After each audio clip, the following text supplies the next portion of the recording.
un poquito más que un poquito, pero me atrasé. Así que vamos a comenzar con la grabación. Y bueno, lo primero, en estos minutos, siempre me gusta comentar un poquito de dónde estamos, ¿cierto? Qué es lo que viene. La próxima semana nos tocaría ya la primera evaluación de aquí del taller, ¿ya? Del programa de taller. Y para que no sea tan en el sentido de que qué es lo que puede preguntar uno, les voy a dejar, no lo alcancé a terminar ahora, pero les voy a dejar durante la tarde, vamos a tratar mañana, una especie de prueba de repaso, ¿ya? Son ejercicios tipo prueba, ¿ya? Que para que ustedes los repasen, puedan hacerlo. Y la idea es que con eso queden medianamente preparados para la prueba, ¿ya? O más o menos tengan una idea de lo que se va a preguntar en la prueba, ¿ya? Así que vamos a trabajar en esa modalidad. Por supuesto que eso no tiene ningún valor como nota, pero sí como una preparación, ¿ya? Si uno lo hace, la idea es que quede mejor preparado para la prueba. Así que eso no lo alcancé a tener ahora, se los voy a tener yo creo mañana con más seguridad. Profe, Se los voy a subir y para que ustedes lo puedan tener. ¿Sí? ¿Alguien me quería preguntar algo? profe, el tiempo que vamos a tener, ¿cuánto va a ser? El tiempo, mira, estoy viéndolo, el módulo de clase empieza a las 11:20, pero pretendo extenderme más, ¿ya? Ahí tengo que verlo, puede ser una cantidad de horas, ¿ya? Para hacer los ejercicios, unas, no sé, 4 horas más o menos, lo que yo había pensado. Pero tengo que todavía verlo, ya menos que eso no va a ser, seguro, porque eh, para dar tiempo a las personas que hagan el ejercicio y también para que si alguien tiene problemas de conectividad e ingresa tarde, pueda tener un tiempo razonable para también hacer el ejercicio o hacer los ejercicios. Ya serían 2 ejercicios. La modalidad no es alternativas, es desarrollo, hay que mostrar desarrollo, es individual y es con variantes, o sea, no a todas las personas les tocan los mismos ejercicios, ya tienen variantes, porque si no sería muy fácil, ¿cierto? Y muy fácil, o sea, sería muy susceptible de la copia, ¿ya? Entonces, van a haber variaciones, ya no les va a tocar a todos los mismos ejercicios, pero lo que pretendo con lo que les comentaba recién de la prueba, es que ustedes tengan más o menos una idea de lo que se puede preguntar, ¿ya? De esta prueba de ensayo, digamos, que en realidad no tiene una nota, sino que es para poder prepararse. Eso ya, pero mínimo serían unas 4 horas, ¿ya? Lo que tenía pensado inicialmente. Mínimo unas 4 horas de desarrollo, ¿ya? De los ejercicios. Y se entregarían en la forma en que se entregan los trabajos o los informes, ya que es yo les voy a subir un enunciado, ¿ya? Cada persona tiene que ver en ese enunciado qué datos le corresponden, va a haber una tabla del curso, una lista, y tiene que ver qué datos le corresponden y desarrollar eso, porque también hay descuento de puntos por desarrollar otros ejercicios que no son los que a uno le corresponden. Tiene que desarrollar lo que le corresponde y en base a eso, ¿no es cierto?, después entregar algo manuscrito. Tiene que ser manuscrito, no puede ser solamente los resultados. Y tiene que ser manuscrito, no tiene que ser en ningún programa, ni en Excel, ni ninguna cosa, tiene que ser manuscrito, hecho con calculadora, hecho a mano, y tiene que escanearlo, ¿cierto? Al final hay que escanearlo y entregar un solo archivo, ¿ya? También les encargo eso, que no son muchos archivos, sino un solo archivo, donde vayan todas las respuestas, ¿ya? Todos los desarrollos y todas las respuestas. Se preocupen de ordenarlo, ¿cierto? Hay tiempo suficiente para que lo ordenen, lo puedan poner bien ordenado y lo entreguen en un solo archivo, ¿ya? Eso. Esa es más o menos la modalidad, y ahí serían mínimo unas 4 horas de desarrollo. Si parte de las 11:30, digamos, sería 11 más 4, 15, como hasta las 3:30, ¿ya? Aproximadamente. Profesor, ¿Sí? disculpe los que tenemos clases, porque lo que yo tengo clase comienzo ahora y termino a las 6 de la tarde. Bueno, voy a pensar ahí qué hago con ese tema, ¿ya? Pero Por mira, favor. sí, sí, sí, pero ese es un tema que a todos les pasa, ¿eh? Y yo también, esta cosa va y viene. ¿A qué me refiero? Que yo a veces entiendo que tengo menos asistencia a los cursos porque hay gente que está en diferentes razones. y una de ellas importante es que están dando alguna prueba para algún colega. Entonces los colegas tienen que también entender que puede pasar al revés. O sea, que uno también puede estar tomando una prueba y que los alumnos pueden estar abocados a eso. El problema sería cuando que puede pasar que coincidan dos evaluaciones. Eso es más problemático. Eh, pero si no, hoy voy a ver alguna forma de solucionar ese tema. ¿Ya? Pero no puedo dar un plazo demasiado largo tampoco, porque si no se presta para pasarse las hojas, para copia y todo eso. Entonces tiene que ser un plazo acotado, pero suficientemente largo como para que les dé tiempo de hacerlo. Profe, también que quiere comentarle que justo el día 10, al menos en mi caso, también tengo otra prueba. Eh, ¿En qué horario es? el horario de la prueba es uno después del suyo. Espérame. Ya. Si se salta, que tengo un periodo entre medio, tengo ¿Ya? su ramo, un periodo entre medio y luego la otra prueba. Ya, perfecto. Mira, ahí vamos a ver qué es lo que podemos hacer, pero también depende de la prueba que haga el colega. Si va a ser una prueba de alternativa, no me preocupa. Si es una prueba de desarrollo igual, claro, quizás ahí sea un poco más delicado. Pero si es de prueba de alternativa, No, no es prueba parcial, la primera. en la primera, ya. Mm. Bueno, ahí voy a ver cómo lo puedo hacer, ya, cómo podemos quizá darle más tiempo, pero un tiempo no hasta el otro día, porque sería demasiado. ¿Ya? Ahí tengo que ver, puede que ser que se extienda hasta que termine el horario oficial de día, un poquito más, pero no más que eso. Digamos, no sé, pues si las clases terminan como a las 7:30, terminan ustedes, ¿o no? 7, por ahí, su horario. Termina como a las 7, ¿no? Más o menos. ¿Cómo, profe? Su horario de clases de día termina ¿a qué hora? ¿A las 7? ¿Siete Hay y días media? que terminamos a las 11, profe. No, pero es que, ojo que hay cosas especiales también, pues, o sea, hay, no sé, el horario normal oficial no es a las 11. El horario oficial que yo tengo aquí hasta las 7:30. Profe, Sí, profe, nuestro horario oficial es hasta las 11. es hasta las 11. Ya, Sí, Sí, de tenemos la, clases de hasta las la, 11:10. de 8 de la mañana hasta las 11:10. ya, yo voy a corroborar esa información. ¿Eh? No es que no les crea, pero tengo que corroborarla. Porque es raro eso, pues sí, el horario, me imagino el horario de una persona de día es hasta las 7 y el horario vespertino empieza como a las 7:30 hasta las 12. Depende de la institución, pero más o menos esos son los horarios para diurno y vespertino. Pero lo voy a averiguar, ¿ya?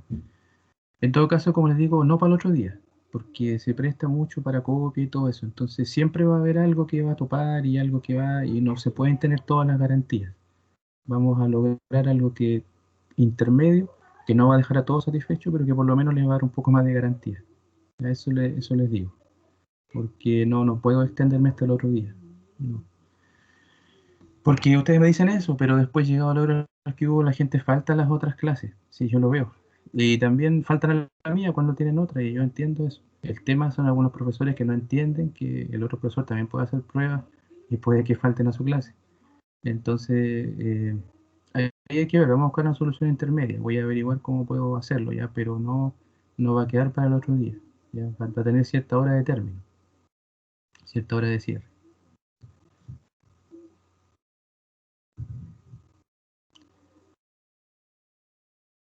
Eso, porque si no se distorsiona mucho también el tema. O sea, esto ya tiene hartas ventajas desde el punto de vista de hacerlo de lejos, con todos los apuntes. Entonces, se distorsiona mucho el tema al final. Y yo lo he visto, mientras más tiempo, más largo, más se larga y más se copian y más se producen ese tipo de situaciones. No digo que todos copian, no todos copian. Hay gente honesta, hay gente que hace las cosas bien, pero se presta para ese tipo de cosas. ¿Ya? Así que voy a averiguarlo bien, pero como les digo, no voy a hacerlo hasta el otro día, porque sería demasiado.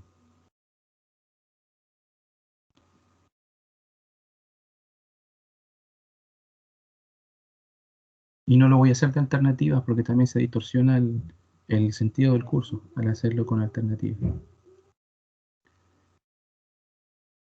Ok, bien, vamos a comenzar entonces ya con el tema. Y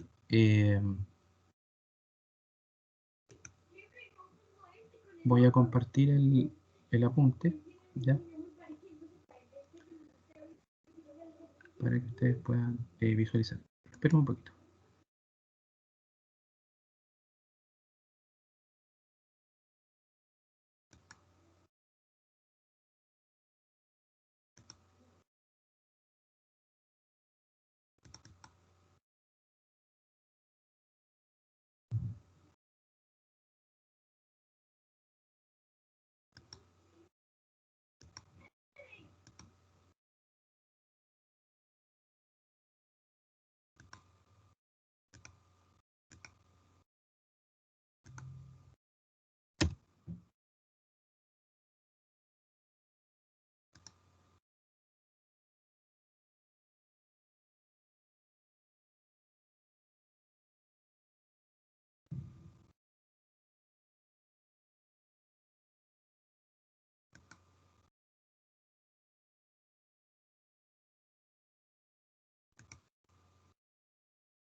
Ok, voy a compartir entonces el archivo de la clase de hoy, pero un poquito lo tengo aquí y ahí lo comparto.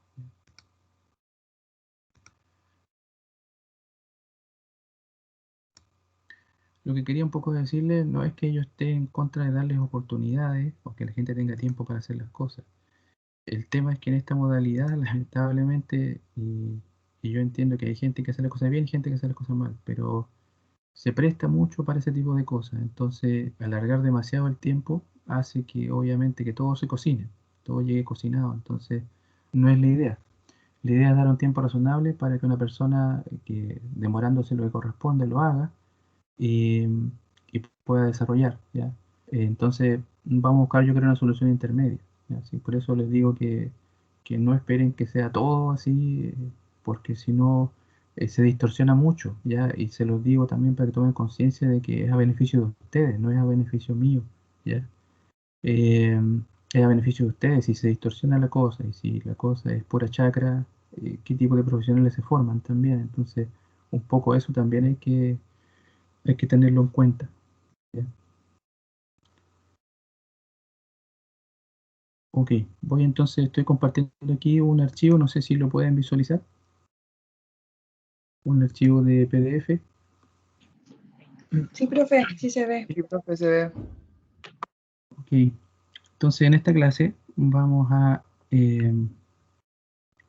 ver ahora otro tema, ya que en realidad no es, vamos a ver un tema, pero más que nada vamos a enfatizar algunas cosas que ya vimos y algunas cosas que ustedes en algún momento seguramente han visto en alguno de los cursos, me imagino, de estructuras 1 y 2. Tienen que haber visto un poquito del tema del pandeo. No sé si han visto eso en resistencia de materiales, en estructuras 1 o en estructuras 2, el tema del pandeo, la fórmula de Euler.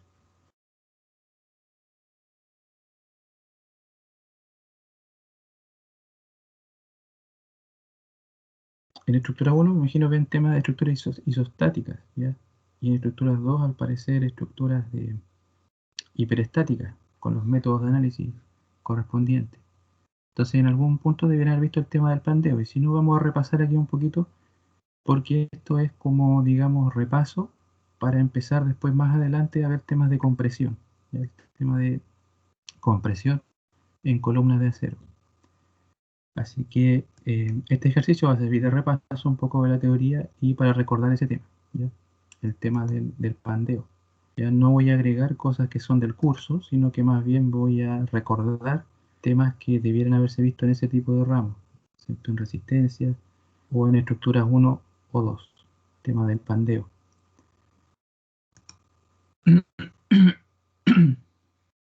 Entonces, ¿qué es lo que vamos a ver? Vamos a ver lo siguiente, vamos a ver una columna. Profe, Sí, dígame. ese documento no está en Reco todavía. No alcancé a subirlo ahora a Reco, pero lo voy a subir, yo creo aquí en el intermedio lo voy a subir. Ya. Este documento. Sí, alcancé ahora a ¿Y no lo subirlo. podría mandar rápido al Teams para ir siguiéndolo? Por último. Siguiéndolo, sí, o si no lo Eh, puedo dejar aquí en el sí, chat, porque profe, es lo que... se puede mandar en el chat igual, que así eh, uno va tomando apuntes ahí mismo. ah, Sí, ya, es más perfecto. rápido. Ya, Gracias. yo lo hago, sí, sí, no hay problema. Déjeme compartirlo aquí y y se nos deja.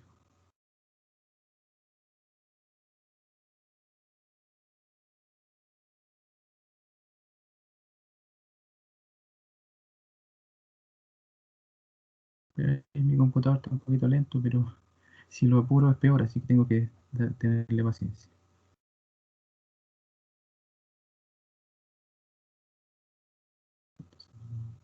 Juntar archivo.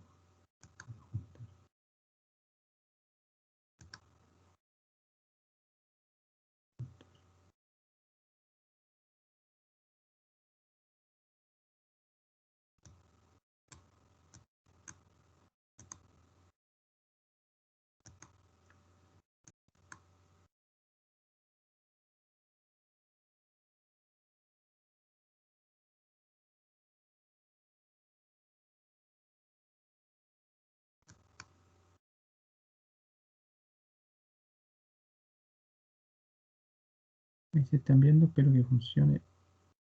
Parecer ahí Sí, debe profe, estar. ahí llego. ¿Sí? Ahí sí. Gracias. Ahí lo pueden seguir y, como decía el compañero, ir tomando algunos apuntes. ¿Ya? Por eso quizás no me voy a tener tanto en el detalle de los cálculos, porque eso ustedes lo pueden seguir después en el detalle, cuánto es 2 por 2, ese tipo de cosas, pero sí me voy a detener más en la parte conceptual, para que se entienda mejor. Aquí en el chat entonces quedó, para personas que lo quieran descargar y tener, ¿cierto? Y seguir o rayar, lo puedan hacer. Entonces decíamos que íbamos a ver una columna como la que está aquí, ¿ya? Esto ustedes lo vieron el tema del pandeo, ¿no? En algunos de estos ramos de estructura, o no lo han visto. El pandeo, la fórmula de Euler, de Euler. ¿Ah? ¿Sí? Bueno, otra cosa es que no se acuerde, ¿ya? Pero lo vieron, seguramente. Profe, que ¿Sí? se viera rápida porque al menos yo me acuerdo cuando hice estructura 1 hubo paro, entonces cuando volvimos de paro lo pasaron a la rápida y no me acuerdo mucho.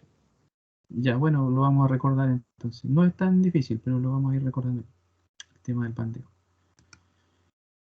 Entonces, esta es una columna empotrada en la base, libre arriba, o sea, puede moverse libremente arriba, y tiene una longitud, un largo de 150 centímetros. Entonces, este problema consiste en lo siguiente.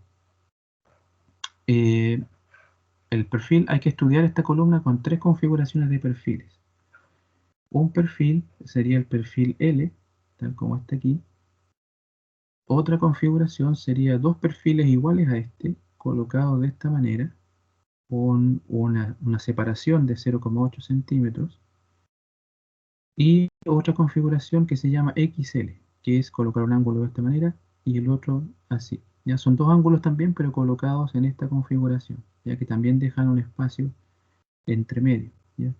Entonces vamos a recordar estos temas relacionados con el tema de pandeo. ¿Ya? Y la idea es estudiar estas 3 columnas y qué es lo que hay que determinar para cada columna: el radio de giro mínimo y la esbeltez máxima, la tensión crítica, que es la tensión de pandeo, la carga crítica o carga de pandeo de Euler, y la carga de compresión admisible, considerando un factor de seguridad de 2 a la falla por pandeo. Entonces, para eso voy a repasar un poquito aquí el tema del pandeo. ¿Ya? Aquí está. Voy a hacer un repaso breve, porque esto quizá es un poquito más largo, pero voy a hacer un repaso breve del tema del pandeo. ¿Ya? ¿De qué se trata esto? El pandeo de Euler es el pandeo en una columna que se llama la columna ideal, ¿ya? Que es una columna, generalmente tiene estas condiciones de apoyo: un apoyo articulado abajo y uno deslizante arriba. Entonces, acordarse que el fenómeno de pandeo tiene que ver con que una viga, una columna en este caso, se curva así de esta manera. ¿Ya? No sé si ustedes han visto cuando uno tiene una varilla delgada de madera, no sé, de cualquier cosa, y la puede apretar entre los dedos, ¿ya? La varilla tiende a doblarse de esta forma. Entonces, esta es un inconveniente que tienen las columnas con la carga de compresión, ¿ya? Que se puede producir este efecto de pandeo. El pandeo se le llama a esa deformación así, ¿ya? Esa curva que toma o que puede tomar la columna si esta carga es muy grande. ¿Ya? Ese es el fenómeno de pandeo. Y este fenómeno de pandeo, bueno, aquí iba a dibujarlo, pero ustedes lo entienden, ¿no es cierto? Cuando uno toma una varillita, ¿cierto? Entre los dedos y la aprieta, la empieza a apretar, pasa esto. Esto se curva, así, ¿ya? Entonces a esa curvatura se llama pandeo, el efecto de pandeo. Entonces un caballero llamado Euler, como por ahí por 1750, estudió este fenómeno y encontró un valor de la carga crítica o carga de pandeo, ¿ya? Que tiene esta formulita, ¿cierto? Pi cuadrado E, el módulo de elasticidad E, por el momento de inercia, dividido por el largo al cuadrado de la columna. ¿Ya? Él estudió solamente esta columna con estas condiciones de apoyo. ¿Ya? Él estudió esa. Y esa columna con esas condiciones de apoyo se le llama la columna ideal. ¿Ya? Entonces, esta carga crítica, en realidad la columna tiene varias cargas críticas, pero esta es la que es más baja y el efecto que primero se da. ¿Ya? Entonces, en base a esto se puede definir lo que se llama la tensión crítica o el esfuerzo normal crítico, ya que es la carga crítica dividido por el área. Si uno lo define así, la tensión crítica, ¿cierto? El sigma crítico, sería pi cuadrado e partido por lambda al cuadrado, donde lambda es algo que lo vimos en clases pasadas, el esbeltez, equivale a la longitud dividido por el radio de giro, ¿cierto? Y el radio de giro es una propiedad que es igual a la raíz del momento de inercia partido por el área. ¿Ya? Eso se le llama el radio de giro. Entonces Euler lo estudió bien simplificado el problema, una columna así, y que tenía la misma propiedad en todas direcciones. Lo estudió el pandeo en el plano y con estas condiciones de apoyo. ¿Ya? Y en base a eso llegó a que la tensión crítica, esta sería la tensión, acuérdense que la tensión tiene unidades de fuerza por unidad de área, por ejemplo, kilo por centímetro cuadrado, y esta sería la fuerza o la carga que produce el pandeo. Entonces, esa es la columna que estudió Euler, la columna ideal, ¿ya? Pero en realidad existen muchas otras condiciones de apoyo. Aquí yo estoy mostrando solamente algunas, ¿ya? Pero existen otras. Entonces la pregunta es, ¿qué es lo que pasa si no tengo esos apoyos que estaban ahí, que sería un apoyo fijo en la base y rotulado arriba? ¿Cómo lo hago? Entonces ahí nació el concepto de lo que se llama la longitud efectiva, ¿ya? Porque la fórmula original de Euler es con la longitud total de la columna. Pero existe el concepto de lo que se llama la longitud efectiva, ¿ya? ¿Qué es eso? Se trata de lo siguiente, asimilar alguno de estos casos, por ejemplo, este caso de la columna empotrada, tratar de asimilarlo a una columna equivalente rotulada que tenga la misma deformación, ¿ya? Una columna equivalente que tenga como condiciones de apoyo, digamos, las que se dio Euler, esa y la de abajo, y que sea equivalente a la que estamos analizando, ¿ya? Por ejemplo, ¿cómo se ve eso? Se ve en base a la deformada, ¿ya? O la deformación que tiene la columna. Si esta columna se flecta o se mueve lateralmente, tendría que deformarse así obligatoriamente, de esta forma, ¿ya? Como estoy marcando aquí. ¿Por qué tiene que deformarse así? Porque aquí tiene un apoyo empotrado, ¿cierto? Y el empotramiento, por definición, la columna no gira, no hay giro, se mantiene el ángulo de 90 grados en la base, o sea, la columna aquí no puede girar, no es como un apoyo de este tipo en que la columna aquí gira, ¿cierto? Hay un giro. Uno puede medir que un giro desde esa posición inicial a la posición deformada. En cambio, en este caso no hay giro, ¿ya? No hay giro. Entonces, a alguien se le ocurrió lo siguiente: ¿qué pasa si, igual es un poco imaginativo, pongo un espejo aquí, como una simetría, ¿no es cierto?, de espejo, pongo aquí, y digo que la misma columna está hacia abajo. Entonces, voy a tener que otra longitud L hacia abajo, ¿ya? Y este conjunto que forma esta deformada más grande, digamos, si la comparo es igual o aproximadamente igual a la de Euler, a esta que tiene esta misma forma, como una media onda de la función seno, ¿ya? Tiene esta forma. Entonces, alguien dijo, bueno, entonces esta columna empotrada original la voy a transformar en una columna de Euler equivalente, pero ahora el largo, en vez de ser el largo L original, va a ser el largo 2L. Voy a tomar como largo de la columna 2L. Entonces, la columna empotrada o de base empotrada es equivalente a una columna ideal con estos apoyos que tiene el largo 2L. Entonces, esa longitud se llama longitud efectiva, ¿ya? La longitud efectiva. Y hay otros casos, hay varias situaciones. Aquí pues, ejemplifiqué otro más nomás. Por ejemplo, aquí si está empotrado y arriba con deslizante, ¿cierto? Apoyo deslizante. La forma de deformarse es así, porque aquí tiene que respetar el empotrado, tiene que llegar aquí, aquí puede girar en este apoyo, por lo tanto la media onda, digamos, de Euler se forma ahí aproximadamente, porque después esto cambia de curvatura, aquí tiene una forma de curvarse y en el otro lado se curva en el sentido contrario, entonces aquí hay lo que se llama un punto de inflexión en ese punto, y eso aproximadamente es 0,7L. Entonces, para este caso, se define que la longitud efectiva es 0,7L. Y le vamos a asociar lo que se llama un factor de longitud efectiva, con la letra K, ¿ya? Ese factor de longitud efectiva es la longitud efectiva dividido por el largo original. Para este caso, LE partido por L da 2, y para el caso de acá, LE partido por L sería 0,7.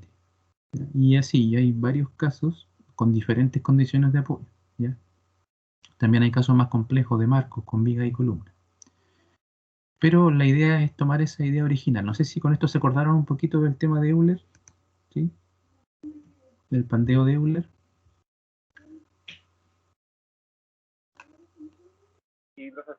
¿Sí? ¿Alguna duda que tengan hasta aquí? ¿No? Un concepto importante es el de longitud efectiva, ¿ya? Cuando hay otras condiciones de apoyo, se ocupa la longitud efectiva, ¿ya? Porque la columna ideal se tiene en pocos casos en la vida real, es poco frecuente encontrarla, es más común encontrarse con otro tipo de apoyos, ¿ya? Otro tipo de apoyos. Entonces, ¿cómo se modifica la forma de Euler? La fórmula de Euler ahora, el lambda, que era la esbeltez, no va a ser simplemente el largo partido por el radio de giro, sino que ahora eso cambia y es en realidad la longitud efectiva partido por el radio de giro, ¿ya? Y la longitud efectiva va a ser igual a K por L, donde K es el coeficiente de,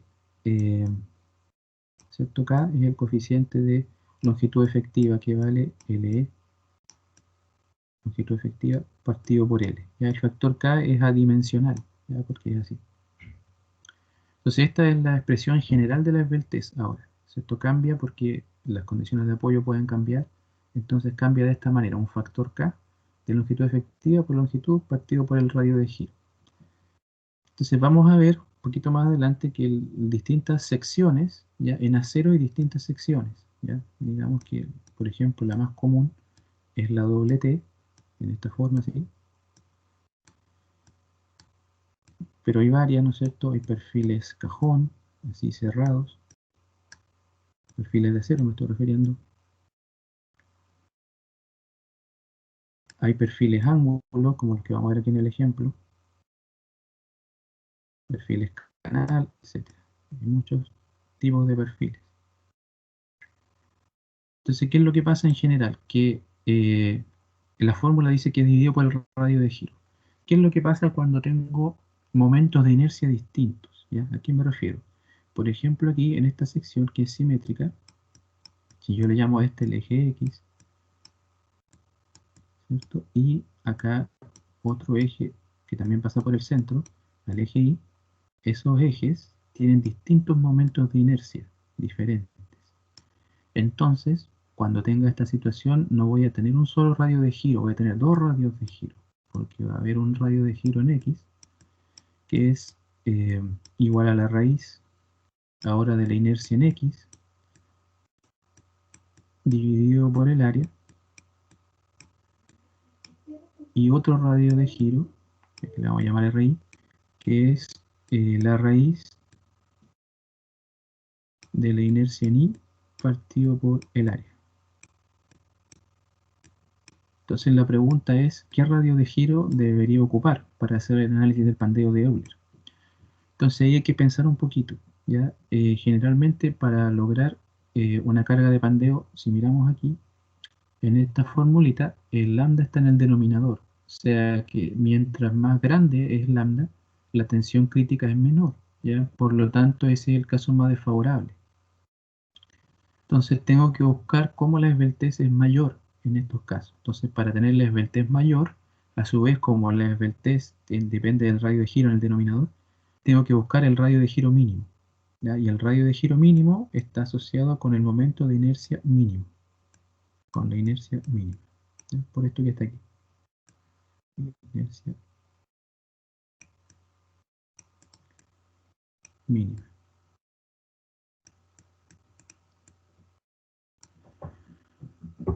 Entonces, si está asociado con la inercia mínima, el radio de giro, tengo que buscar cuál es el momento de inercia mínimo, o lo que se le llama también el plano débil, o el eje débil, también se le llama, ya que es donde tenga la menor inercia.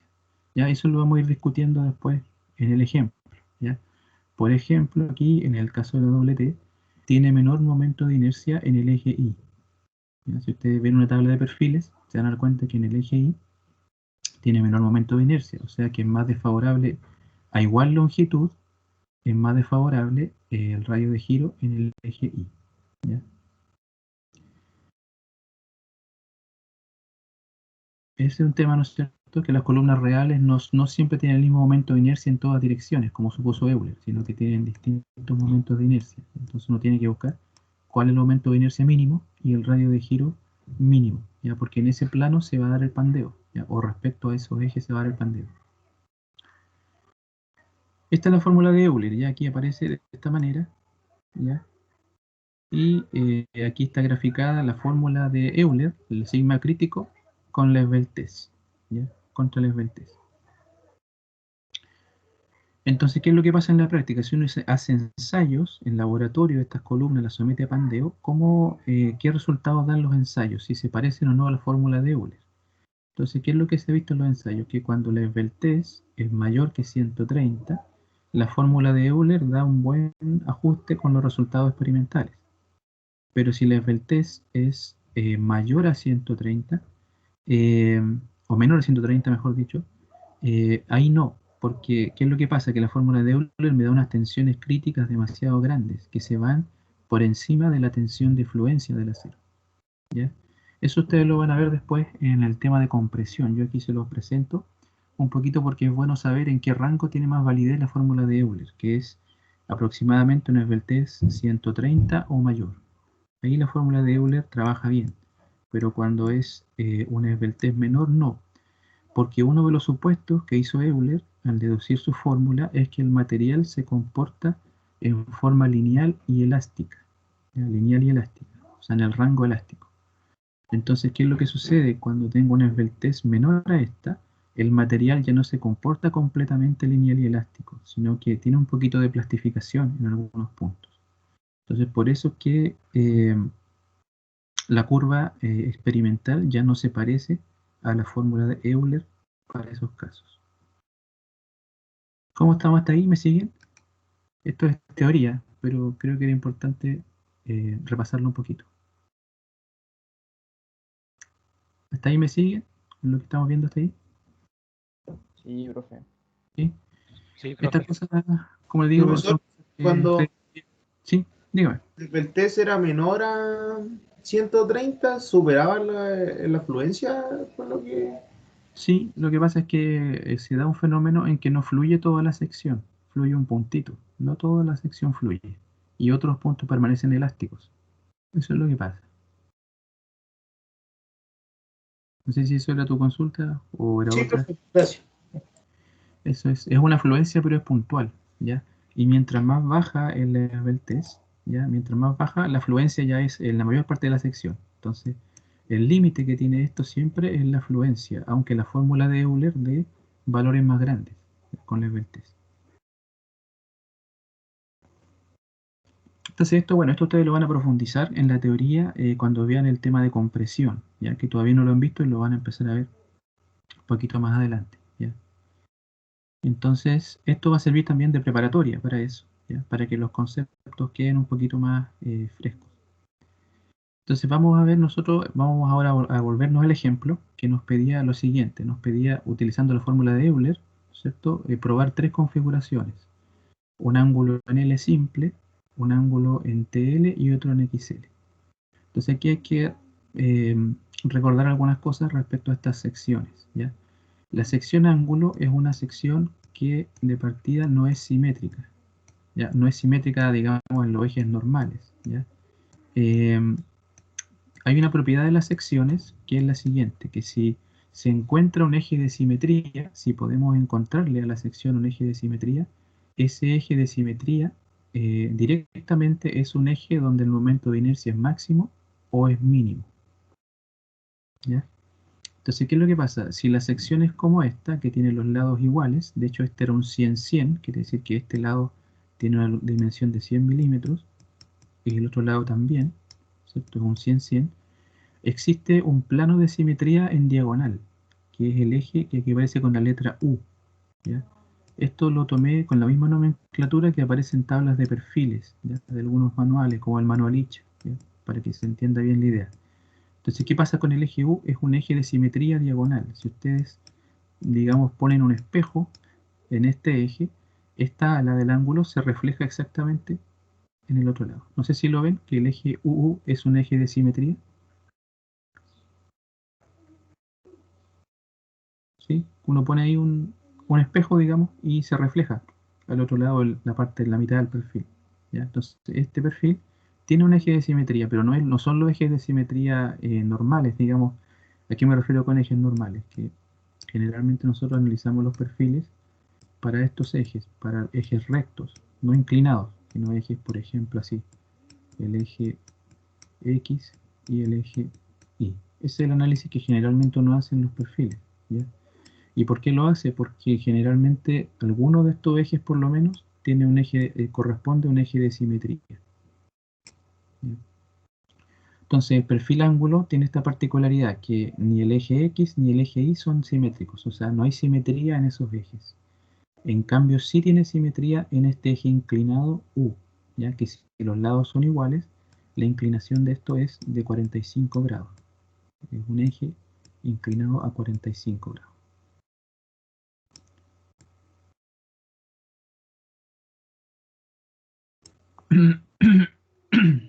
¿Cómo estamos hasta ahí? ¿Me siguen con lo de la simetría del eje del perfil L respecto al eje U? Sí, Este es un sí, eje de profe. simetría, ¿sí? ¿Cierto? Entonces, directamente por una propiedad que tienen las secciones, una propiedad geométrica, si el U es un eje de simetría, es también uno de los ejes principales, ¿ya? Se llaman ejes principales de inercia o ejes principales, ¿ya? ¿Qué quiere decir un eje principal? Un eje donde la inercia es máxima o es mínima, ¿ya? Entonces, para el pandeo estos ejes no sirven, porque esos son los ejes que andamos buscando precisamente, ¿ya? Los ejes donde el momento de inercia es mínimo, ¿ya? Entonces, para mirar las propiedades de estos perfiles hay que mirarle en estos dos ejes, en el U y en el V. El eje V es un eje perpendicular al eje U, que ambos ejes pasan aquí por este punto que es el centro de gravedad del perfil L. Aquí, ¿ya? En ese punto está el centro de gravedad. Entonces, por el centro de gravedad pasan estos dos ejes. Entonces, en este caso, el eje con menor inercia, que es el que a nosotros nos interesa, es el eje B corta, o V, si este es el que llama, ¿ya? El eje B corta está así, perpendicular al eje U, es el eje con menor inercia y el eje U es el eje con el mayor momento de inercia. Entonces, uno es el mayor y el otro es el menor, ¿ya? Para ver en qué dirección, ¿no es cierto?, va a ocurrir el pandeo y cómo va a ser, hay que buscarle el eje del momento de inercia mínimo, en este caso el eje B. Entonces, si ustedes ven las propiedades ahí que nos dieron, I sub B valía 51,7 centímetros a la cuarta. Ese era un dato del problema, ¿ya? Venía dado en el enunciado. El radio de giro, entonces, respecto a ese eje B, es la raíz de I sub B partido por A, eso da 1,87. ¿Ya? Y ese es el radio de giro mínimo que tiene el perfil. Entonces, con el radio de giro mínimo, podemos obtener la esbeltez máxima. La esbeltez era K por L partido por el radio mínimo. Como estábamos, acordarse que la columna nuestra era empotrada, no era la columna ideal, la columna de Euler, el factor K para esta columna era 2, ¿cierto? En este caso el K vale 2 para esa condición de empotramiento, por lo que vimos que la columna se deformaba de esta manera. ¿Sí? La longitud equivalente equivale al doble de la longitud real. Entonces, por eso está el factor 2, el largo de 150, el radio de giro, y eso da una esbeltez de 160,4, ¿ya? Eso es menor a Profe, 200.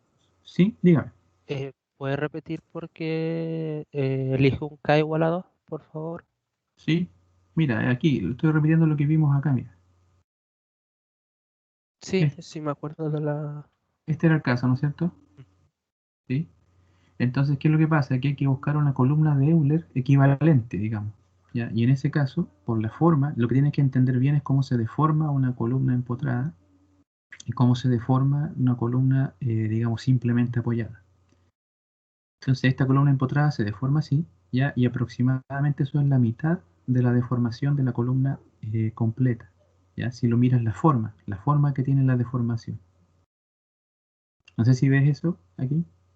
Sí, Aquí, ¿sí? Entonces, por eso que se dice que la longitud equivalente es 2 veces la longitud real, que sería L. Y el K es el longitud equivalente partido por L, por lo tanto el K vale 2. Por eso. Ahí sí, Ya, profe. Muchas gracias. ahí sí, ya. Pero sí. Entonces, lo que quería decir es que para compresión, un requisito que ponen las normas, sobre todo la norma ISC, que es la que se estudia en acero, la norma norteamericana, es que la esbeltez en elementos comprimidos tiene que ser menor que 200. ¿Ya? ¿Por qué pide ese requisito la norma? Porque si no, serían elementos demasiado delgados, ¿ya? Y tendrían mucho, ante un aumento de carga, podría haber problemas de pandeo. Entonces pide siempre la norma que la esbeltez sea menor a 200. Es un requisito. Entonces, en base a esta esbeltez máxima, que era 160, vamos a ver ahora qué es lo que da la tensión crítica y la carga crítica. Disculpe, estoy un poquito resfriado. Profe, Sorry. usted en el caso, o sea, ¿no había explicado que tenía que ser mayor a 130 también? No, pero que son dos cosas distintas. Una es el requisito, el 130 no es que tenga que ser mayor, sino que la fórmula de Euler trabaja bien con la esbeltez mayor a 130. ¿Ya? Esta es otra cosa. Esto es que la norma de diseño en acero te pide que si el elemento está comprimido, la esbeltez tiene que ser menor a 200. Y son cosas distintas. Ya, profe. Entonces aquí está el cálculo, ¿cierto? Con la fórmula de Euler. eh, Pi cuadrado por E, ¿cierto? Ahí está el módulo de elasticidad E, la esbeltez elevado al cuadrado, esto da 0,78 y esto es menor que la tensión de fluencia. También era un dato la tensión de fluencia del acero. ¿Ya? Y es algo que hay que chequear porque si no, estamos en el rango donde la fórmula de Euler se escapa de una tensión muy alta que es mayor a la resistencia del material. Entonces hay que siempre verificar esto, pero estamos en un rango en que trabaja bien la fórmula de Euler porque esta esbeltez es mayor que 130. Entonces, nos da algo razonable. La carga crítica es multiplicar esto por el área del perfil. El perfil tenía un área de 14,81 centímetros cuadrados y la carga crítica da 11,6. ¿Ya? Esa es la carga a la cual se pandearía esta columna. ¿Ya? Si esta columna tuviera una carga justo de 11,6 o más, ¿ya?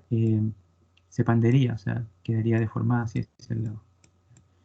Algo que no dije es que el efecto de pandeo es bastante incómodo y es una falla que no es deseable porque la columna se queda en esa posición y no vuelve a la posición original.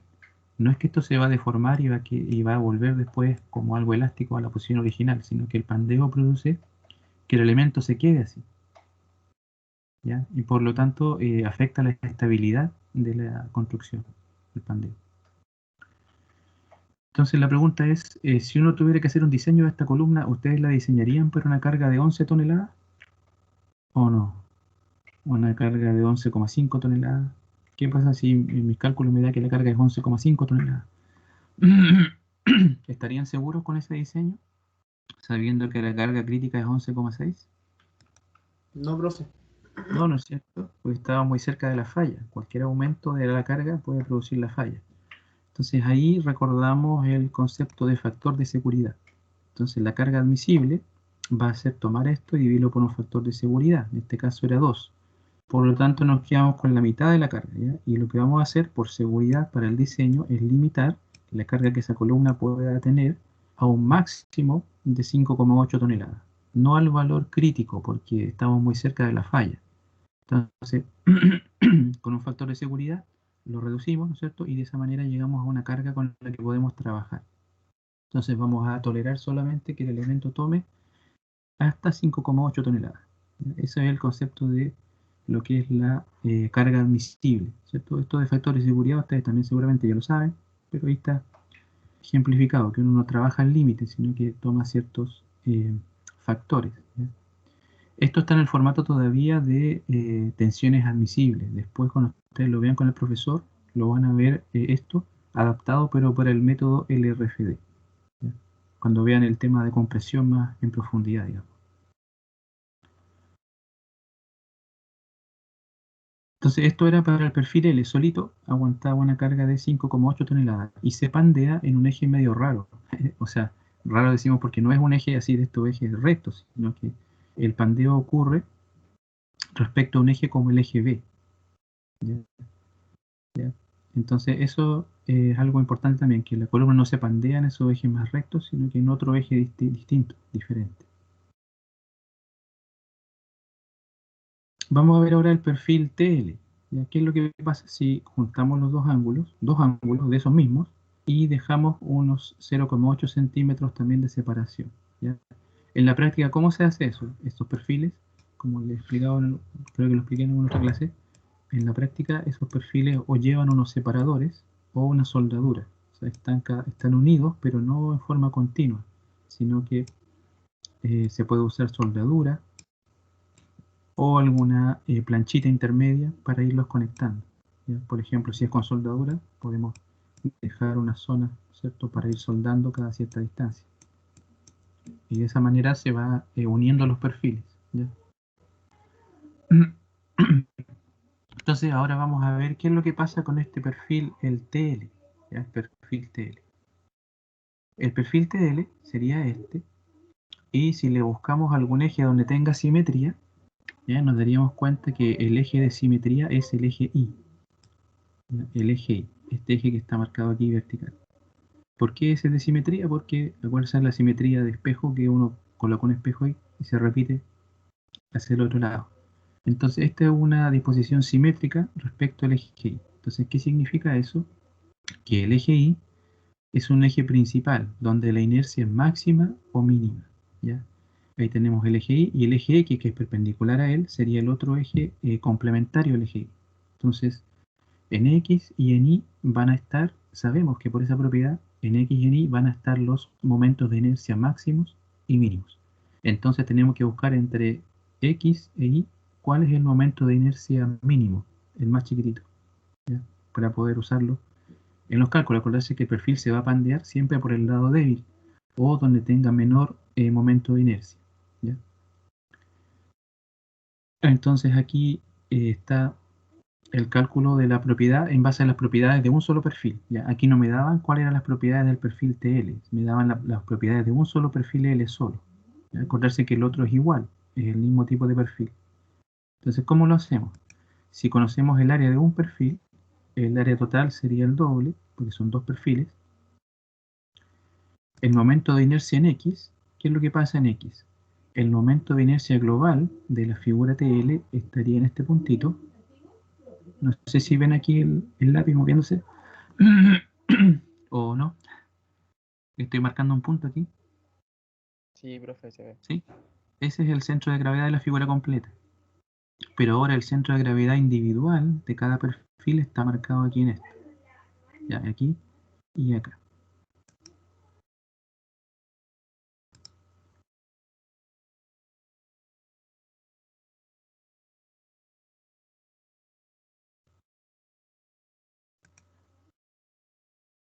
Entonces, ¿qué es lo que sucede? Que ustedes ven, están alineados los centros de gravedad respecto al eje X. Entonces aquí, como los centros de gravedad están alineados, no hay que aplicar, en forma general habría que ocupar Steiner, sumarle una componente de área por distancia al cuadrado. Pero como aquí están alineados los centros de gravedad en X, o sea, el eje X del perfil individual está aquí, ¿no es cierto? El eje X del perfil individual también está aquí, y de la sección completa está en la misma línea. Entonces es simplemente, como son dos perfiles, dos veces el aumento de inercia de uno solo. Y por eso que es lo que está ahí, queda 287,4 centímetros a la cuarta. En cambio en Y, en la dirección Y, pasa lo siguiente, que el eje Y del perfil, lo estoy marcando aquí, va en esta línea de un solo perfil, y el eje Y completo, de la sección completa, va en esta línea. Entonces hay un desfase, una distancia que le llamé la distancia D. Y ahí tengo que aplicar Steiner. Steiner que dice, ¿por qué lo multiplico por 2? Porque en los dos perfiles tengo que hacer lo mismo y las distancias son iguales. La distancia D. Entonces, el I sub I del perfil 1, sumarle el área 1 por esta distancia D al cuadrado. Esa es la fórmula de Steiner para trasladar el momento de inercia a un eje paralelo. Entonces, si hago eso, ese cálculo, da 610 centímetros a la cuarta. Entonces ahora comparo y digo, a ver, entre estos dos, ¿cuál es el más pequeño? El más pequeño, ¿cierto? Sería en X, que es 287. Por lo tanto, ese es el que me va a servir para analizar el tema del pandeo, ya la carga de pandeo mínima. Entonces, una vez que hago eso, ¿ya? Calculo aquí el momento de inercia dividido por el área, es el radio de giro mínimo, momento de inercia en X, tomo el IX porque es el menor, el más pequeño, y eso da 3,11 centímetros. Ese sería el radio de giro mínimo para la configuración TL. Entonces, en base a eso, calculo el test. El factor K es el mismo porque es la misma columna. 2 por el largo partido por el radio de giro da 96,5. Y aquí hacemos los cálculos correspondientes del sigma crítico, la carga crítica y la carga admisible. Entonces aquí nos damos cuenta que todavía este valor es menor que 2,53, que es la afluencia, ¿ya? Pero está más cerca de la afluencia. Entonces, ¿qué es lo que pasa? Que hacemos aquí todos los cálculos, nos da que el admisible son 32. O sea, por el simple hecho de duplicarlos, me aumentó harto la carga admisible de la columna. La columna sola, con un solo perfil ángulo, tenía una carga admisible de 5,7, si no me equivoco. En cambio, al colocar esta forma doble, que sería así, la carga admisible aumentó, no al doble, sino que aumentó bastante, de 5,7 a 32, aumentó bastante, ¿ya? Solamente por el hecho de ocupar el perfil de esta manera. Es una forma más eficiente que la fórmula, que la forma o la configuración del perfil L solo. ¿Cómo estamos hasta aquí? ¿Me siguen?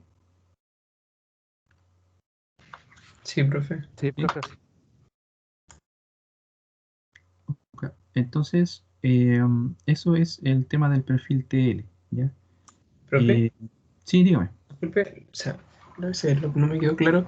Esa figura, ¿cómo se ocupa realmente? Me dijo que se soldaba. O sea, ¿cómo se hace en la práctica, dices tú? Sí.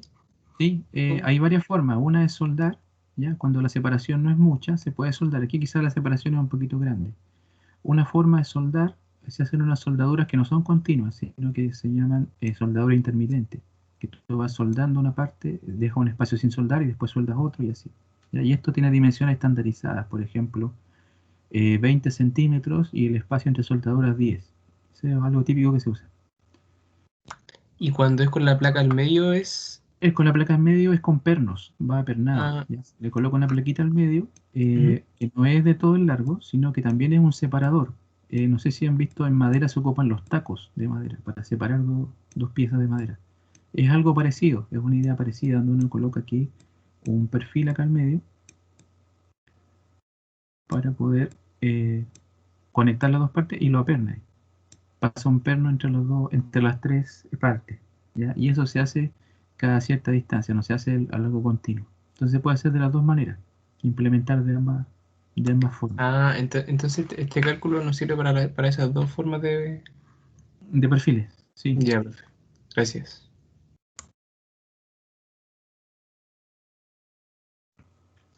Entonces nos queda ahora la configuración en XL, ¿ya? Voy a terminar esta y vamos a dar un pequeño descanso. Pequeño, porque para que no alcance la hora. Entonces voy a explicar el perfil XL, ¿ya? El perfil XL es ponerlo así de esta manera. Esta configuración también se le llama en estrella, ¿ya? O se le llamaba en estrella, perfil XL o en estrella. Entonces es tomar dos ángulos y colocarlos de esta forma. Ya vamos a ver qué gracia o para qué sirve hacer esto, qué gracia tiene desde el punto de vista estructural. Lo que tenemos que hacer ahora al analizar es ver dónde está la simetría, o si hay un eje de simetría ahora con estos ángulos colocados de esta manera. Así lo voy a hacer aquí también porque quizás hay muchas líneas para que lo puedan entender mejor. Ahí. Entonces, acordarse que son ángulos que tienen sus alas iguales, ¿ya? Por lo tanto, los dos lados son iguales y hay que buscarle si tiene algún eje simétrico, ¿ya? Si buscamos en los ejes normales, digamos, los ejes derechos, ¿ya? El eje Y, por ejemplo, así, y el eje X, nos vamos a dar cuenta que ahí no hay simetría, ¿ya? Si ustedes colocan acá, esta figura, por ejemplo, se repetiría por aquí. Por lo tanto, no hay simetría. Y si colocan esta, se repetiría por el lado de abajo, ¿ya? Por lo tanto, en esos ejes no hay simetría, pero sí hay un eje de simetría que va por la diagonal, que va así. Bueno, no tengo regla, pero ustedes entienden, así, ¿cierto? Que sería el eje BB, B corta, B corta, ¿ya? Entonces, este eje B corta es un eje de simetría. ¿Por qué? Porque de nuevo, si colocamos el espejo en el eje B, BB, se va la figura a reproducir. O sea, colocamos aquí el espejo, este ángulo se reproduce exactamente en el de acá. No sé si lo ven, la simetría del eje B en esta configuración, en XL.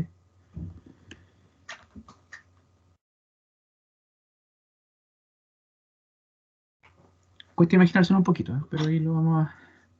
¿ya? Pero hay que imaginarse que si este fuera el eje, ¿cierto? La simetría estaría respecto a ese eje. Y también hay otro eje de simetría que es le llamé UU, ¿cierto? El eje U también es un eje de simetría. En este caso, para esta configuración, el eje B es un eje de simetría y el eje U también es un eje de simetría. El eje U también es simétrico. ¿Estamos? ¿Lo ven? El eje U como un eje de simetría. Sí, profe. ¿Sí? Entonces, ¿qué es lo que pasa? Que entonces tenemos que buscar la inercia ahora respecto a esos ejes, al eje UU y BB. Entonces, al tiro alguien se asusta y dice, pero ¿cómo, profe, lo vamos a hacer? Bueno, vamos a hacerlo basado en los ejes U y B del perfil solo. ¿Ya? Acordarse que el perfil solo, un perfil individual me refiero, también tenía esos ejes chuecos U y B. ¿Ya? Entonces nos vamos a acordar de eso. Perfil solito también tenía sus propios ejes que uno le llamábamos U y yo los puse igual, exactamente igual, para que no haya confusión. Y el otro es el eje B. Entonces tenemos esos datos del perfil individual, ¿ya? Como para poder hacerlo. Y ahora los centroides o centros de gravedad de cada perfil van a quedar aquí, el centro de gravedad completo en esta posición y va a haber una distancia S inclinada que es desde de este centro al otro centro de gravedad. ¿Cómo lo calculamos eso? Con una figura como la que está aquí, conocemos D, que vale 3,3 centímetros, porque la configuración es muy parecida al TL, es la misma separación de 0,8 centímetros, y entre este borde y este también 0,8. Por lo tanto, esta distancia S se puede sacar por Pitágoras, ¿no es cierto? S al cuadrado es igual a D al D al cuadrado más D al cuadrado, y de ahí S vale D raíz de 2, o sea 4,67, porque D ya lo conozco que vale 3,3. Entonces puedo sacar cuánto vale esta distancia S, que está aquí. Y ahí hay que trabajar un poquito el tema de el eje U. ¿Y qué es lo que pasa en el eje U? En el eje U, de nuevo, quedan alineados los centroides. Por lo tanto, no hay que aplicar Steiner en el eje U. En cambio, en el eje B sí hay que aplicar Steiner porque cada perfil tiene su eje de inercia, y el perfil completo tiene un eje distinto que hay una separación S entre ellos. Entonces, ahí sí hay que aplicar Steiner en la dirección B del eje B. Entonces, para el eje U es simplemente el doble de la inercia, el 2 por 235 da 471, y en el eje B hay que aplicar Steiner con el I sub B correspondiente y con la distancia S, que era 467. Entonces, después de hacer esos calculitos, me da que el I sub U vale 471 y el I sub B vale 749. Por lo tanto, me tengo que quedar con el mínimo, ¿ya? Eso significa que me tengo que quedar con el IU, ¿ya? El momento de inercia en el eje U, que es el momento de inercia mínimo. Una vez que hago eso, ya que me quedo con el mínimo, calculo para esa inercia mínima el radio de giro y repito los cálculos. Esto no lo voy a repetir porque es más o menos lo mismo. La esbeltez, la carga crítica y la carga admisible, ¿ya? La diferencia es que en este caso me da un valor de tensión crítica mayor que el sigma I, que era 2,53. ¿Ya? Por lo tanto, me quedo no con ese valor, sino con el I, con el de fluencia, ¿ya? ¿Por qué hago eso? ¿Por qué me quedo con el mínimo? Porque el material resiste hasta sigma I, no resiste más allá. Si volvemos un poquito al gráfico que hicimos acá al principio, al desveltez, estamos en un rango donde, ¿qué es lo que pasa? Estamos en una, por aquí, en una esbeltez en la cual la fórmula de Euler me va a dar un valor de sigma crítico por acá arriba, que es mayor que el de fluencia. Entonces, como aquí le puse yo una cota máximo, fluencia, ya me quedo con el valor de fluencia y no con el valor que me da la fórmula de Euler. ¿Ya? Porque ahí estoy en un rango de esbeltez en que la fórmula de Euler, digamos que se dispara y me da un valor que no es real, ¿cierto? Mayor la resistencia del material. Entonces me quedo finalmente con la resistencia del material, que es el sigma de fluencia, el sigma I, que en este caso era 2,53. Entonces ahí están todos los cálculos y este me da una carga admisible un poquito mayor, o sea que el XL es más eficiente que el TL. ¿Ya? ¿Por qué es más eficiente? Porque me da una resistencia más grande. El TL da, le digo el tiro, el TL da 32 y el XL da 37,5. Por lo tanto, aguanta más. Si lo colocamos doble, es más eficiente la configuración en XL que la TL. Me va a dar una mayor resistencia. Un poquito más, pero igual me da una mayor resistencia respecto a la otra configuración. ¿Cómo estamos hasta aquí? Espero que se haya entendido la idea. Aquí estamos repasando temas de un poco de propiedades geométricas, el tema de Euler. Espero que por lo menos haya quedado claro con el ejemplo lo principal. ¿Ya? No sé si tienen alguna duda hasta aquí.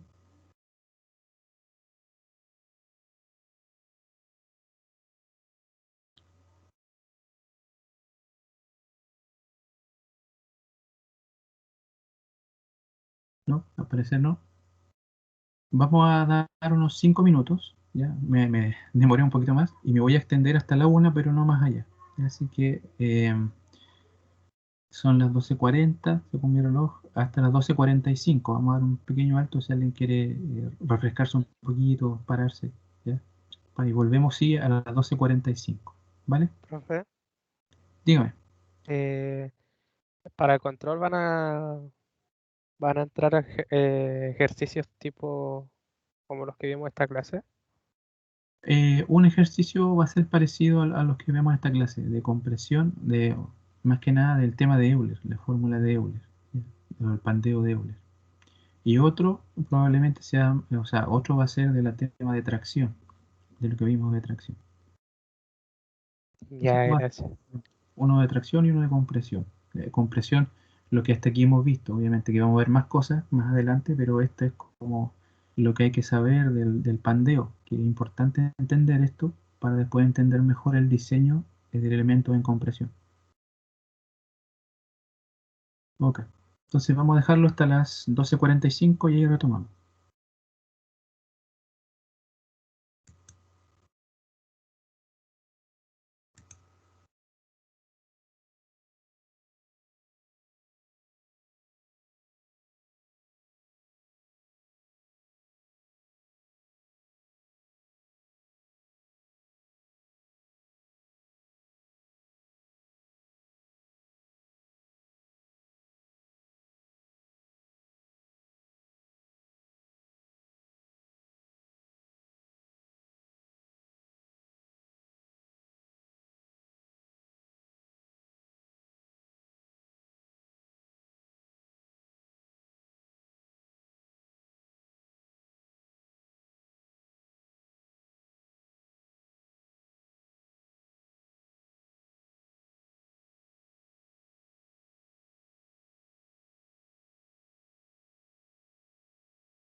Muy bien, vamos a retomar. Ahí un poco corto el break para salir al baño un poquito, tomar agüita o alguna cosa, pero lo hago por el tiempo, porque no tenemos mucho tiempo. Lamentablemente estos módulos de 2 módulos, no dan mucha alternativa. Bien, entonces el primer ejercicio que vimos, el objetivo era repasar un poco el pandeo de Euler, ¿ya? La fórmula de Euler. Después en el diseño de compresión, como les digo, más adelante en el curso, la fórmula de Euler, o sea, va a haber una fórmula que en parte es la fórmula de Euler, digamos, modificada para considerarla en el método del RFD. Pero los conceptos son estos que estamos viendo, por eso es que me interesaba repasar estos conceptos, para que se entienda bien después el tema de compresión. Muy bien, vamos a ver ahora otro ejercicio, ya que es más breve que este era un poco largo, que se trata de lo siguiente. Hay una columna, ya aquí ya nos vamos a preocupar de otro tema relacionado con el pandeo, que es lo siguiente. Esta columna es parte de un edificio, ya, esta columna que está aquí, y tiene digamos, dos condiciones distintas, ¿ya?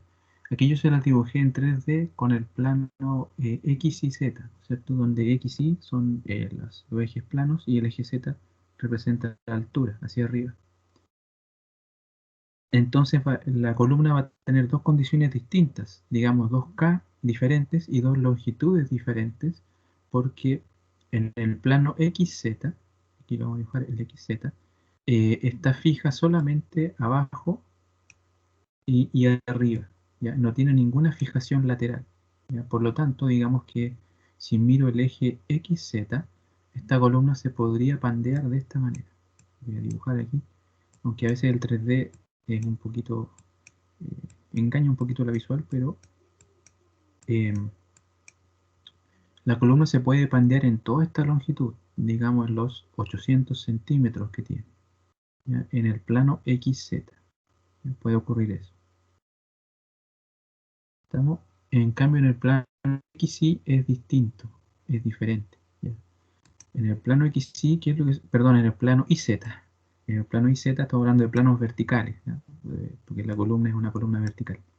Entonces, ¿qué es lo que pasa con la columna ahora en el plano IZ? Voy a borrar esa, ¿cierto? En el plano IZ, lo hago para que no haya tanta confusión de líneas. Aquí hay un punto, en este plano, hay unas diagonales que están aquí. Y este punto que está al medio, el enunciado me dice que lo considere como un punto fijo, ¿ya? O sea que en el plano IZ, ese punto no se mueve. Entonces, si no se mueve, la forma que va a tener de pandearse, esto ya no es a la altura completa, sino que es una forma como la que voy a dibujar ahora, ¿ya? Ese punto, el del centro, queda fijo y esto se pandea con dos ondas, digamos, dos ondas. Estas son ondas de la función seno, ¿ya? Entonces la forma de deformación que tiene es esa, en el plano IZ, ¿ya? Entonces en el plano IZ, digamos que el largo que tiene la columna no son 800 metros, sino que en el plano IZ, la columna tenemos que considerarla en una longitud igual a la mitad de esto, ¿ya? Porque se me dice que esto es en la mitad de la columna. Entonces, en el plano IZ, digamos que la longitud es 400 centímetros. Entonces tenemos una columna que tiene condiciones distintas dependiendo del lado por el cual la mire, ¿ya? Y esto pasa en la práctica, en la realidad. Por ejemplo, en un galpón hay un lado que está arrastrado y el otro que está libre, ¿ya? No tiene esos arrastramientos. Entonces, esto pasa en la práctica. Entonces, la forma de deformarse en el plano IZ, ¿ya? Digamos en esta cara, en la cara del lado izquierdo, sería así. Y en el lado derecho, ya en el plano XZ, en la cara perpendicular, se deformaría a largo completo, o sea, como habíamos mencionado recién, de esta forma. ¿Estamos de acuerdo en eso? ¿Me siguen?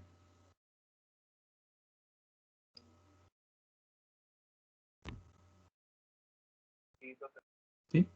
Entonces son dos condiciones distintas que tiene la columna, ¿ya? En un plano de una manera y en otro de otra. Y ¿qué es lo que se me dice? Que me dan algunos datos acá, me dan las propiedades de la columna, me dan dos factores de pandeo, 1,2 para el plano XZ y 1 para el plano YZ, ¿ya? Y lo que conversábamos recién, ¿cierto? Entonces se pide determinar la carga crítica de pandeo y la carga admisible. Aquí están los datos, el factor de seguridad es 2, y aquí está el área y el momento de inercia del perfil columna. Entonces aquí tenemos que entender algo que voy a tratar de ser bien sencillo en explicarlo. ¿Ya? Este es el perfil columna. Es un perfil doble T que está orientado de esta manera. ¿Ya? Que yo le llamé, para que no haya confusión, ¿ya? A los ejes del perfil le llamé con números, el eje 1 y el eje 2, y en los ejes globales, digamos, a los ejes donde está la columna, les puse acá entre paréntesis, ¿cierto? El cual corresponde. Entonces la columna está orientada de esta manera, ¿ya? El eje 2 coincide con el eje X global, o sea, así. Entonces está dibujada, si la miro en perspectiva, la columna estaría así, de esta forma. ¿Ya? Tiene su alma, tiene sus dos alas, de esa manera. Porque el eje 2 es paralelo al eje X. Y el eje 1 coincide con la dirección del eje Y. Y sus inercias están ahí, ¿cierto? Tiene una inercia, son bien diferentes. La inercia menor corresponde al eje 2, ¿ya? Este eje, que está coincidiendo en este caso con el eje X. ¿Ya? Ese es el momento de inercia menor. Y el momento de inercia mayor, el I1 lo tiene en esta dirección. Entonces ahora vamos a analizar los dos casos, ya que hay que analizar dos casos.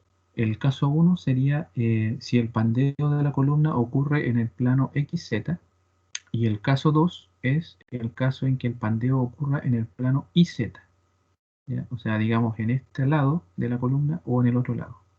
Entonces eso es lo que hay que analizar para poder determinar y quedarse con el más desfavorable.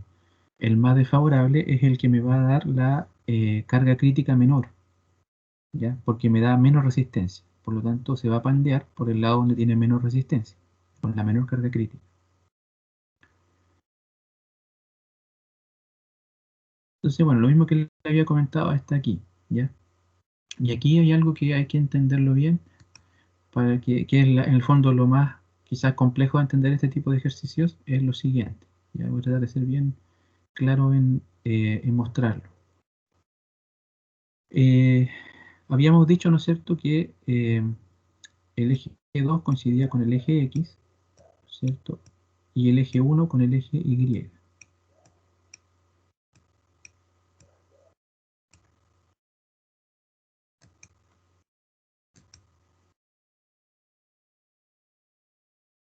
Así, ¿no es cierto? Entonces, ¿qué es lo que sucede? Si yo quiero estudiar el pandeo en el plano XZ, en este plano XZ, ¿ya? Si esto está mirado la columna en planta, ¿cierto? Si lo miro en vista aérea en planta, el plano XZ sería el que contiene el eje X. Entonces uno podría así rápidamente pensar, es decir, tengo que ocupar, para el pandeo en el plano XZ tengo que ocupar I sub X, ¿ya? O I2, digamos, o el que es paralelo a ese eje. Entonces ahí hay que tener cuidado, ¿por qué? Porque si quiero analizar el pandeo en el plano XZ, no tengo que tomar el eje paralelo, para la inercia me refiero, para calcular la inercia, sino que tengo que tomar el eje perpendicular, que sería en este caso el eje 1. Por lo tanto, para el pandeo en el plano YZ tengo que tomar I1, ¿ya? El momento de inercia en el eje 1. Y para el pandeo en el otro plano, en el plano YZ, ¿cierto? El eje Y va en esta dirección, no tengo que tomar como momento de inercia el momento de inercia del eje 1, que es paralelo a él, sino el momento de inercia en el eje perpendicular, en el eje 2. O sea, tengo que tomar I2. Eso es algo de concepto y que es importante tenerlo claro, ¿ya? Y alguien se puede estar preguntando, ¿pero por qué pasa eso? ¿Pero por qué tiene que ser el perpendicular y no el paralelo? Eso va como contra la intuición de uno que diría, no, el mismo, ¿ya? Eso viene de lo siguiente. Vamos a imaginarnos una viga, ¿ya? Esto viene de lo siguiente. Imaginemos que tenemos una viga simplemente apoyada, y le aplicamos carga vertical. Digamos que le aplicamos unas carguitas ahí verticales. Entonces vamos a hacerle a esta viga, una sección o un corte, ¿ya? ¿Cómo veríamos la viga en un corte? Digamos, para simplificar, que fuera una viga rectangular, ¿ya? Las cargas, ¿cierto? Y la deformación, ¿ya? Porque esto también se deforma en este plano, se tiende a deformar así. Las cargas y la deformación irían en un eje vertical, ¿sí? De la viga, ¿ya? Pero cuando nosotros calculamos el momento de inercia para, ya sea para sacar las tensiones de flexión, para calcular deformaciones, para otras cosas, no sacamos el momento de inercia en ese mismo plano vertical o en un eje que pasa por ese plano vertical, sino que sacamos el momento de inercia respecto a un eje horizontal, que pasa así. Generalmente le ponen en los libros de resistencia de materiales el eje Z.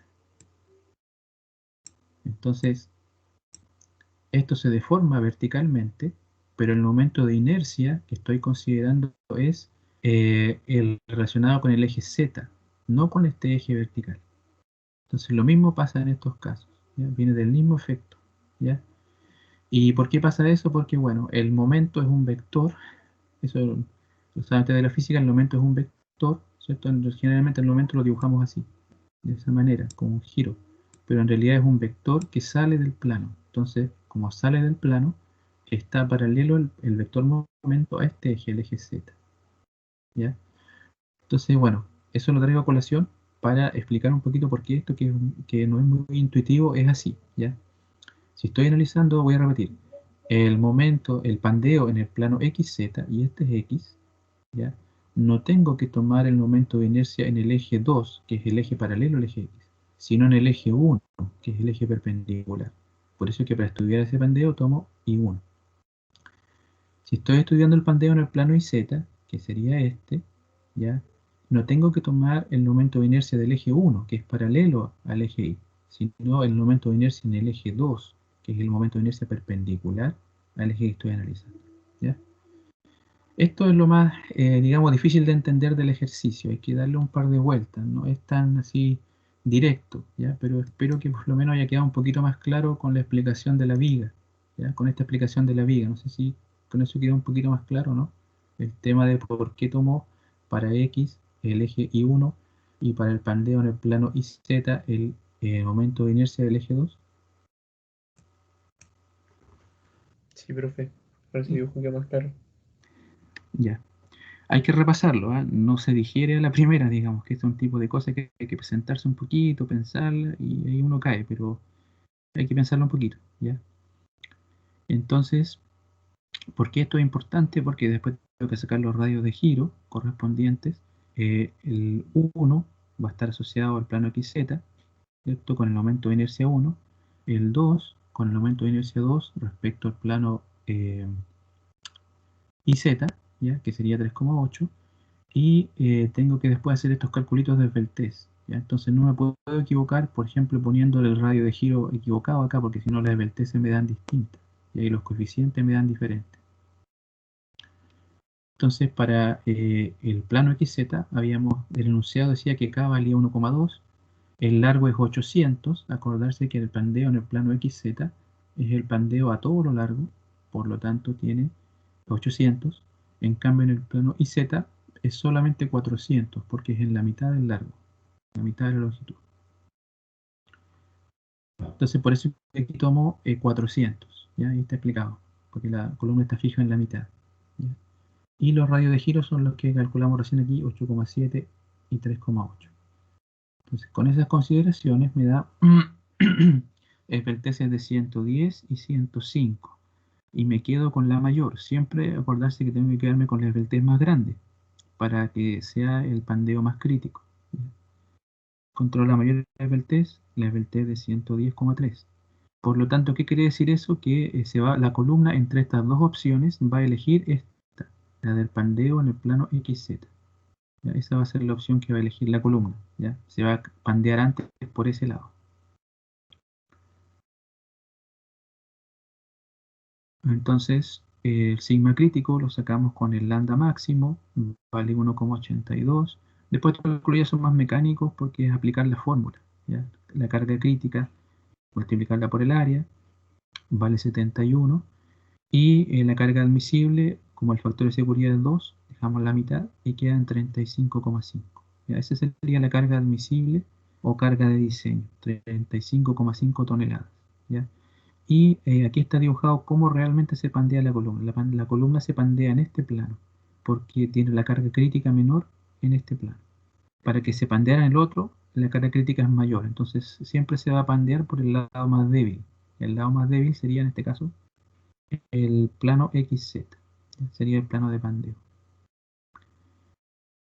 Eso es el otro ejercicio que les tenía. Ya aquí en este diría que lo más que hay que pensarlo bien y meditarlo bien es este tema que vimos recién. El tema de qué momento de inercia tomar cuando estoy estudiando el pandeo en un plano o en el otro plano. Y acordarse que no es el que es paralelo al plano que analizo, sino el momento de inercia perpendicular. ¿Ya? Por este efecto que comentamos aquí de las vigas. ¿Ya? Eso hay que tenerlo en cuenta. Y si uno sigue esa regla, no debería confundirse en cuanto a cuál de los dos momentos tomar, ¿ya? Dos momentos de inercia.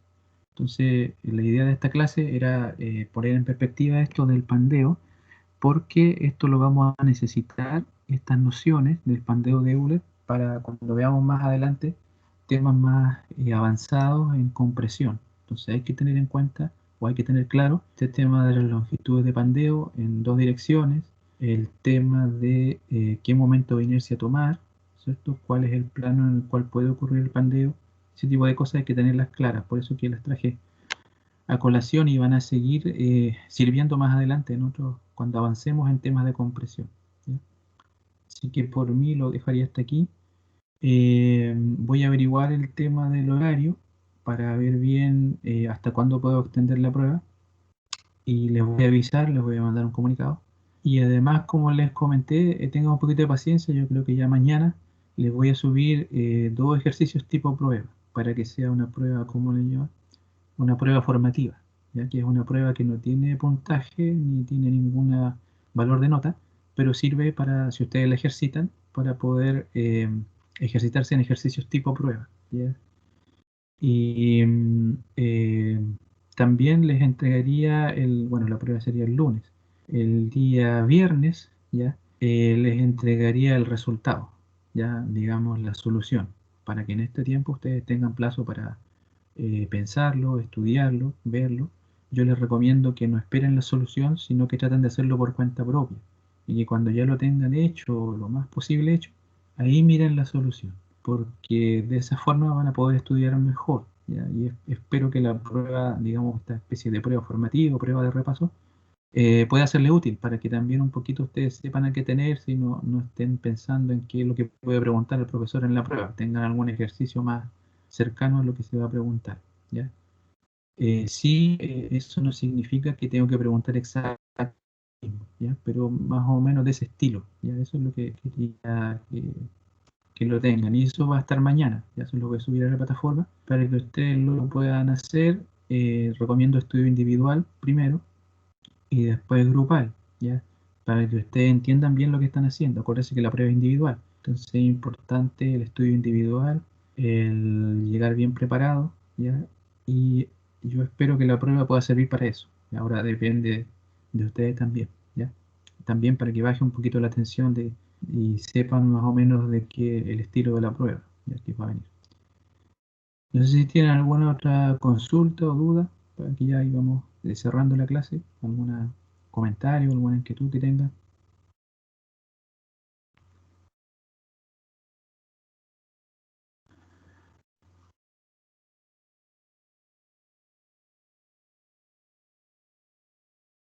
Yo quería comentarles algo que tiene que ver con la clase de teoría, que yo seguí una línea más o menos parecida en algunos casos o complementaria a la que sigue el profesor en la teoría, ¿ya?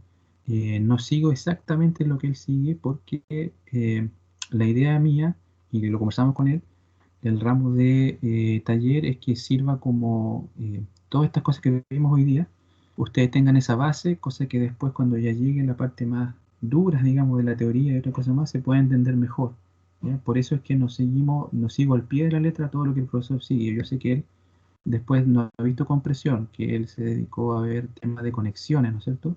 Eso es lo que han visto en teoría. algunas conexiones, ¿o no? Conexiones soldadas, apernadas. Sí, soldado aún no vemos. Ya.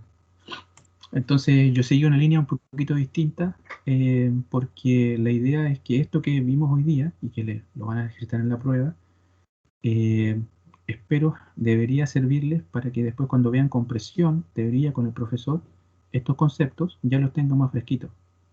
De hecho lo conversé con él, o lo conversamos los dos, que es una manera de preparar para que después cuando él vea esos temas no sea tan como qué era el radio de giro, qué era Euler, cuál es el radio de giro mínimo, o el momento de inercia para mí, entonces le va a servir, ¿ya? O sea, esa es la idea, ¿ya? Que lleguen mejor preparados a eso, ¿vale? Así que por eso que no somos exactamente iguales, ¿ya? En las cosas, tratamos un poquito de seguir la línea, pero también de complementar algunos temas. No sé si alguien más quiere comentar algo o alguna duda, pero bueno, si no, si les aparecen en el camino, me pueden escribir a mi correo, que creo que lo dan otras veces, o si no, aquí por el Teams, hacerme alguna consulta sobre el ejercicio que va a quedar pendiente o sobre otros temas más administrativos. Vale, si no, lo dejamos hasta aquí para que atiendan su clase, que solamente ya empezó la clase, así que lo dejamos hasta aquí para que puedan atender a su clase también. Eso. Que profesor, gracias, que esté bien. Nos vemos Chao, entonces. profe. la próxima semana. Chao, profe. Chao, profe. Profe.